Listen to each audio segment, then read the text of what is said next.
This is problem 10-22. It is on page 594. It says, repeat problem 1021, assuming an isentropic efficiency of 87% for both the turbine and the pump. Now for problem 21, we solved it and found the enthalpy in state 1, 2, 3, and 4, assuming we had a simple ideal Rankine cycle. But if the pump and the turbine have an efficiency of 87%, what does that mean? Well, these are isentropic efficiencies, and what it really means is that instead of the turbine holding the entropy constant as the steam flows through it, instead the entropy will increase a little bit. So let me extend this constant pressure line. And so now we'll still move down to the condenser pressure of 10 kilopascals, which is what it was before, but now the entropy will be higher. So the idea here is that there's a state 4S, an isentropic state, 4S, and a state 4A, an actual state 4. Okay, so there's the theoretical or ideal state at the exit of the turbine, but then in reality there's a different state with higher entropy. So in other words, the enthalpies that I found before, H4 for example, would be H4S, because it's the entropy that it's the exiting conditions that you would have if the turbine were actually isentropic, going from state 3 to state 4. But in reality, it's not isentropic, and the isentropic efficiency quantifies that for us. In the same way, the pump is not isentropic. Now, my diagram is not very good. I can't really lean this line over very much. I'll do what I can to point out that there's a state 2A, and the state solved for before in problem 21 was really state 2S, the ideal state. And so this number for the enthalpy in state 2 is really state 2S's enthalpy. So what do these efficiencies mean? Well, if we start on the pump side with 87% efficiency, what is it really? Well, it's the work that's actually required, it's the ideal work required by the pump divided by the actual work required, because in theory the pump is frictionless and there's no other irreversibilities, and so the amount of work required is less than the actual work required when there are all of these irreversibilities. So we can write down that the isentropic work would just be the enthalpy change from state 1 to state 2S, so that's H2S minus H1, but the actual work would be H2A minus H1. Notice the only unknown in this equation is H2A. Okay, so I'm going to add some states here. I should have left some space, but I wasn't thinking that far ahead. So we need to find H2A, so we need to solve for it. So if we solve for this unknown, H2A, we basically move this to the other side, multiply, divide through by the efficiency, H2S minus H1 over efficiency, and then we'd have an H1 that needs to be moved to the other side, so plus H1. So there's the equation, just doing the algebra quickly, to solve for the enthalpy in state 2 actual. So now let's plug in all of the enthalpies that we were given, 198, or that we solved for in the last problem, 198.87, and I'm not going to write it in the units are all the same. This will come out in kilojoules per kilogram.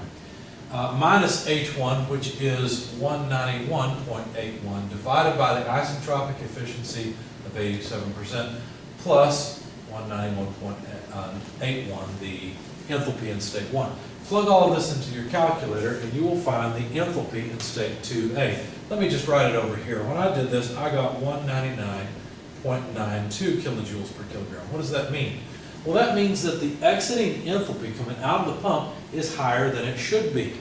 So it's going to require more work, right? The pump will require more work in order to raise the enthalpy a little farther than it should have to. Okay. So that gives us the enthalpy in state 2A. What could we do for state 4A? How could we find the actual enthalpy? Well, we'll play the same game. But with the turbine, it's a little bit different. The isentropic efficiency of the turbine since it is a work-producing device, is the work actually produced by the turbine divided by the work that it should produce. Because look, the enthalpy or the energy drop of the fluid is not as high as it should be. Okay? That's one way to look at this TS diagram. Okay? Really, I should have enthalpy over here, but it works here too. So the enthalpy drop, the fluid, the steam, will not give off as much energy as it should, so we will not get as much actual work out of the turbine as we expected. Notice this is inverse of what the pump does, because this is a work-producing device. The pump is a work-consuming device. All right, so the actual work that we get out of the turbine will be H3 minus H4A, right? Because the enthalpy in state 3 is higher than the enthalpy in state 4A, divided by the work we should get, which is H3 minus H4S. Just like with the pump, we can solve for H4A, which is the only unknown. When you do that, you find that it's H3 minus the isentropic efficiency of the turbine times H3 minus H4S. Okay. We have the enthalpy in state 3. That's 3,411.4. Again, I'm going to skip the units. They're all the same, kilojoules per kilogram. 87% then of H3 minus H4S. Well, H3 is 3411.4. H4S is 2153.6. And so you end up with the actual enthalpy in state 4. I'll write it over here. It's 2,317.1 kilojoules per kilogram. So notice the enthalpy of the steam flowing through the turbine did not fall as far as it should have. Okay, because we ended up with more enthalpy in state 4 in the actual state than we would like. Okay, we should have gone from 3411 down to 2153 or so. Instead, we went from 3411 only to 2317. Okay?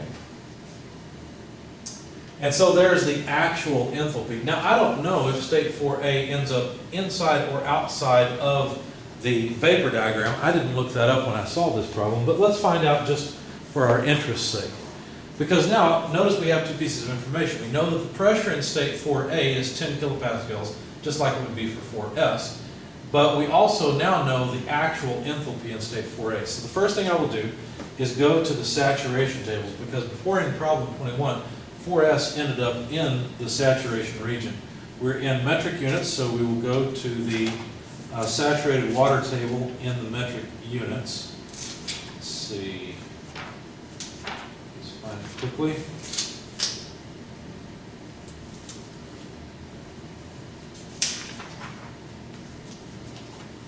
Here we go. Okay, so the saturated water pressure table is the one that I want, because I'm going to look up 10 kilopascals.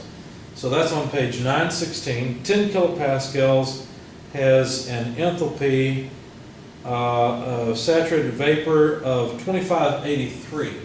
Now the enthalpy in the actual case for us is 2317, which is below the enthalpy of saturated vapor. So we're still in the saturation region. So my diagram is not very good. This 4A should be down in the saturation region. Pardon me. But,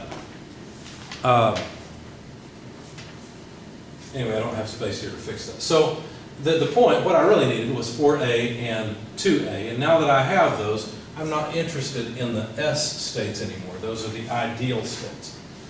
Okay, so now that I've got the enthalpies that I came for, I need to answer the same questions that were asked in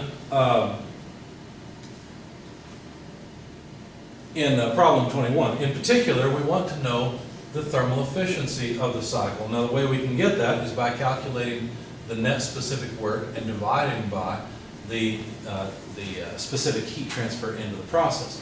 Well, the net specific work would be equal to, let's see, I didn't do that on my sheet, but I'll do it here for you. So the net specific work would be equal to the actual enthalpy drop in the turbine minus the actual enthalpy rise in the compressor. So that would be, let's see, H3 minus H4A, okay, minus the pump work, because notice that this would be the work produced by the turbine on a specific basis, a per unit mass basis, And then the work consumed by the pump would be H2A minus H1. So this is the work, the specific work consumed by the pump. When you plug all that into your calculator, apparently you get 1,086.2 kilojoules per kilogram. You may want to verify this. In fact, you should verify this. You should be doing this as a homework assignment. So hopefully you're not just copying this down. Anyway,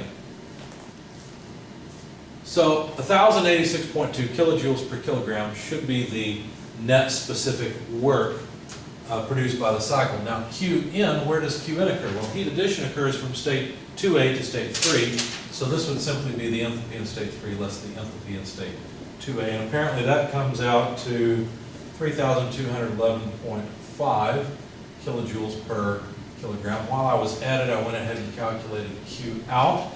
Q out occurs from state 4A to state 1, so that would be H4A less H1. Again, you should be able to plug in all these enthalpies and find the result. Anyway, so Q out came out to 2,125.3 kilojoules per kilogram. Okay, so there's all the numbers we need. If we plug in the net work, 1,086.2 divided by the heat transfer in 3,211.5, you find that the efficiency is 33.8%, and that was one of the things we were supposed to find from problem 21. It's slightly lower than problem 21. In fact, problem 21 had an efficiency of 38.9%. It's not surprising to see the efficiency drop since we've now included the effects of some isentropic inefficiencies in both the turbine and the pump. Okay, now the next thing was to find the mass flow rate of the working fluid as it goes through the cycle. Well, if the work produced, the power produced is divided by the specific net power, then we will have the mass flow rate. Okay? So if every kilojoule or if every kilogram of steam that flows through this system produces a certain number of kilojoules of energy, and we divide the output power in kilojoules per second by that specific work, we will get a mass flow rate in kilograms per second. So let's do that. The power output was stated as 45 megawatts, which is 45,000 kilojoules per second, or kilowatts. And the net specific work is 1,086.2 kilojoules per kilogram. In other words, each kilogram of steam that flows through this system produces a net work of 1,086.2 kilojoules per cycle. Okay, so like I said, the kilojoules go away. We'll get kilograms per second from this. This comes out to 41.43 kilograms per second. Now, if you look back at problem 21 with the ideal cycle, we only required 35.98 kilojoules or kilograms per second. Now we require more. Why? Well, because each kilogram of steam that flows through here, or liquid water, whatever state it happens to be in, it doesn't produce as much power or as much work as it should, and it consumes more work than it should ideally. So we have to have a higher mass flow rate. We have to put more mass through the system per cycle in order to generate that power output of 45 megawatts. Okay. How about the temperature change of the cooling water? Well, let's take care of that next. And you may have to refer back to the numbers that I've erased. But the temperature change of the cooling water by an energy balance relating the heat flow rate out of the condenser to the heat flow rate into the cooling water. We found in the last problem that it was the mass flow rate times Q out, and this is on the condenser side.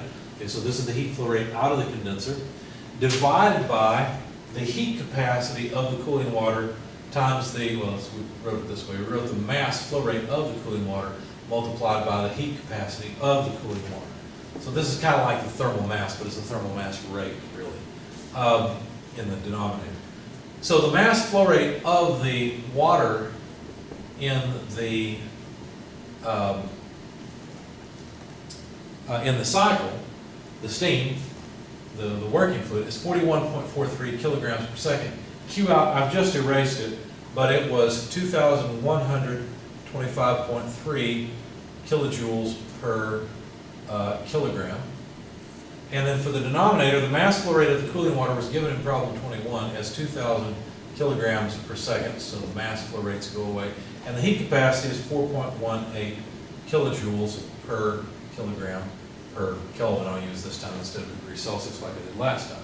Anyway, the kilojoules per kilogram go away, and what you see is that we get an answer in Kelvin. But notice this is a temperature change in Kelvin, which is very different from a Kelvin temperature itself. Anyway, plug in the numbers into your calculator, you find that this is 10.5 degrees Celsius. Now, the temperature rise of the cooling water in problem 21 was 8.4 degrees Celsius. The reason there's an extra rise in temperature is because all of this wasted energy, all of this irreversibly dropped energy has to be taken out at the condenser now. And since the mass flow rate of the cooling water hasn't changed, the only way to take out that extra energy is by having a larger temperature change of the cooling water.